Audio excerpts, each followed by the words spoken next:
Então, a fonte principal desse equipamento, desse amplificador, utiliza um circuito integrado que é o KA3525. Então, aqui a gente tem um esquema elétrico interno dele. Esse circuito integrado ele pode ser utilizado de várias maneiras, com várias configurações diferentes, né? Mas a mais comum que a gente vai encontrar nesse tipo de equipamento profissional é a self-oscillator, né? Então, é um oscilador com uma frequência fixa. Então esse aqui é o diagrama interno, ele tem um gerador PWM, tem um LAT, tem um oscilador ligado aos pinos, onde o pino 6 aqui está o resistor de tempo e o pino 5 está o capacitor. Então o nosso RT/CT está nos pinos 5 e 6.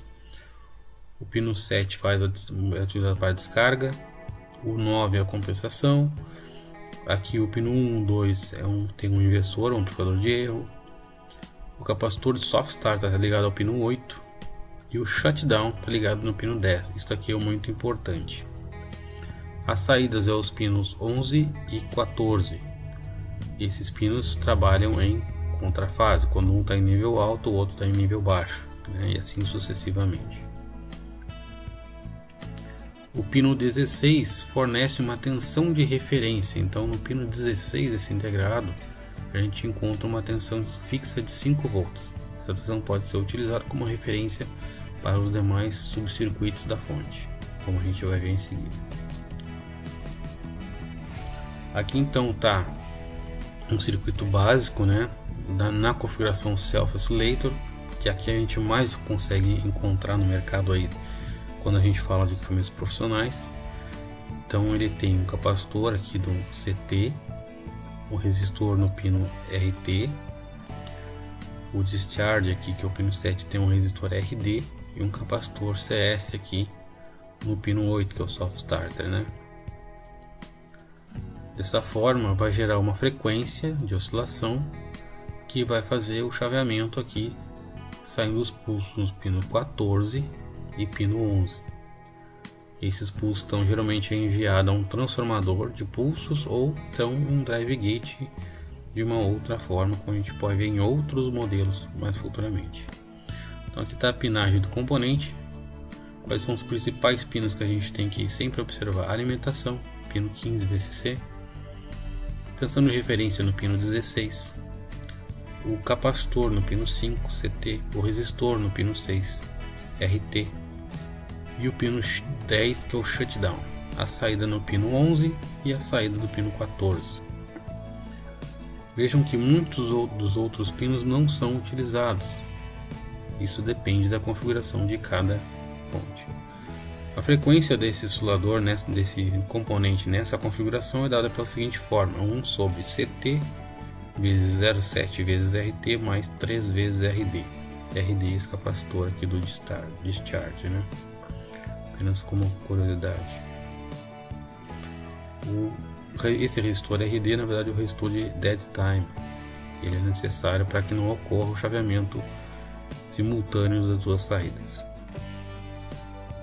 Então aqui temos o esquema elétrico da fonte principal, que é do tipo Health Bridge, onde a gente pode ver então aqui à esquerda o nosso K3525. Aqui nós temos o nosso circuito RT/CT, né?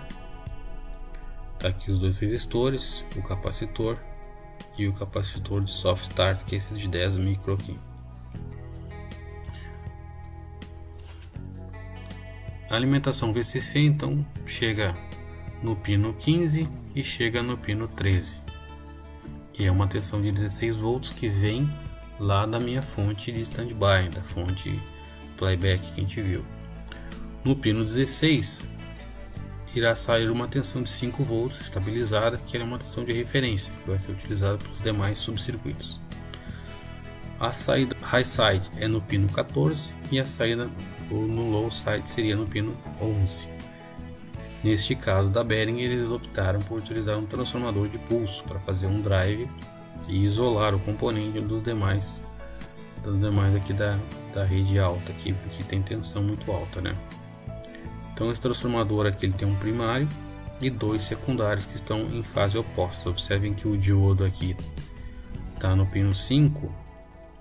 A polaridade desse rolamento é oposta em relação a do rolamento de baixo. Veja que tem um pontinho aqui nesse e no de cima não tem.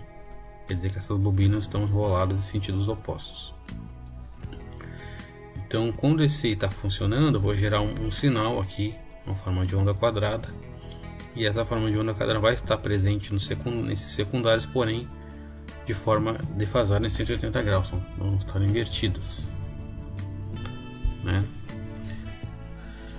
Esse sinal então vai ser enviado para o gate do TR1, que é o nosso high side, e o sinal de baixo vai ser enviado para o TR5, que é o nosso low side.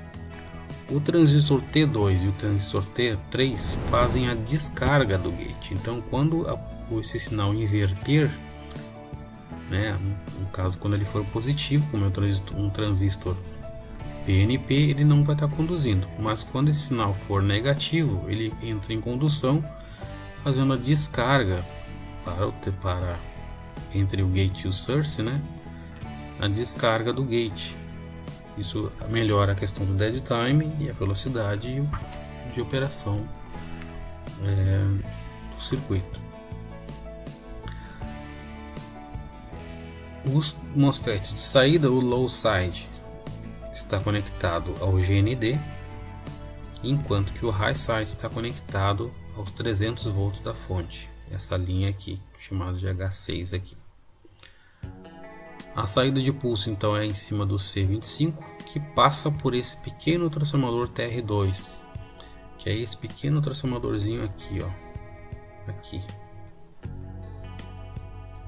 Ele tem uma função simplesmente de monitorar a corrente que está circulando pelo primário do transformador. A gente vai ver um pouquinho mais para frente como é que funciona isso. E aqui o TR4 que está mostrando aqui em cima é o primário do transformador principal. Então o pulso de chaveamento que essa fonte vai produzir é enviado para o primário, que é o TR4A aqui em cima. E esse sinal passa por dentro do TR2 apenas para monitorar essa corrente que está circulando. No secundário, então, nós temos aqui o primário, né? E temos estes secundários. Nós temos a saída de mais 78 e menos 78, são as fontes que vão alimentar o amplificador principal. Nós temos uma tensão que é utilizada para fazer o circuito de muting. Nós temos mais 18 volts utilizado para circuitar a ventoinha.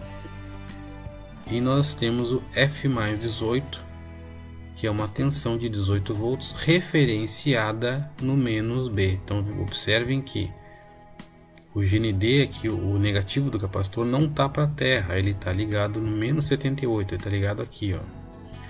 Então isso aqui vai fazer a fonte de bias lá para o amplificador classe D, para alimentar o nosso circuito lá, né, do low side lá do classe D lá. Ok?